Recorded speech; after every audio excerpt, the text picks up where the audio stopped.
पाकिस्तानला भारताची माहिती पुरवणाऱ्या ज्योतीची एनआयएच्या चौकशीमध्ये ज्योती मल्होत्राचा निर्लज्जपणा समोर आलेला आहे। केलेल्या हेरगिरीबाबत तिला कसलीही खंत नाही असा धक्कादायक दावा ज्योतीने केलाय।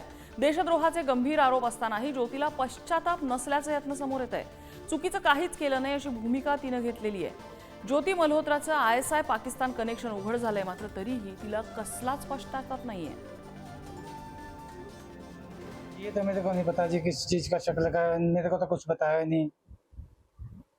तो अब क्या है, रिमांड पे लिया हुआ है, अब कब पेश करेगी पुलिस? रिमांड पे तो लिया हुआ जी, कल पेश करेंगे कोर्ट में। तो आपकी तरफ से कोई वकील वगैरह जाएगा? मेरे पास तो इतना पैसा नहीं है जो मैं वकील कर लूँ।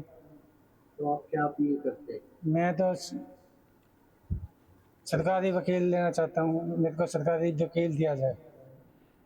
आणि ज्योती मल्होत्राच्या चौकशीमध्ये एक नवी धक्कादायक माहिती उघड झाली आहे। सुवर्ण मंदिर आणि काश्मीरच्या पर्यटन स्थळांचे व्हिडिओज आयएसआय एजंट्सना देण्यात आलेत। पाकिस्तानी एजंट्सना टेलिग्राम आणि सोशल मीडियावर शेअर केलेले आहेत। ज्योतीच्या प्रवासाचे ब्लॉग्स गुप्तहेर मिशनचा भाग असल्याचं समोर येत आहे। रॉच्या एजंट्सची ओळख पटवण्यासाठी ज्योतीचा आयएसआयकडनं वापर करून घेण्यात आलेला आहे। ज्योती मल्होत्रा पाकिस्तान प्रेमी, पाकमध्ये लग्न करण्याची इच्छा होती असं तिच्या चौकशीमध्ये समोर आलंय।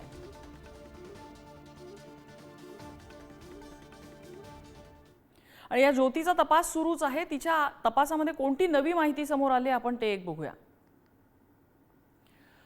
ज्योती आयएसआयसाठी हेरगिरी करत होती। तिनं कबुली स्वतःहून या संदर्भात दिलेली आहे।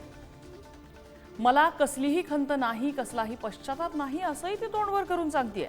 ऑपरेशन सिंदूर बाबतच्या तर त्या दरम्यान ब्लॅकआउटची माहिती तिने दिली होती। एनआयए कडून ज्योतीची 2 फेऱ्यांमध्ये तब्बल 11 तास चौकशी करण्यात आलेली आहे। सुवर्ण मंदिर काश्मीरमधले व्हिडिओज तिने पाकिस्तानला पाठवले असंही माहिती मिळते।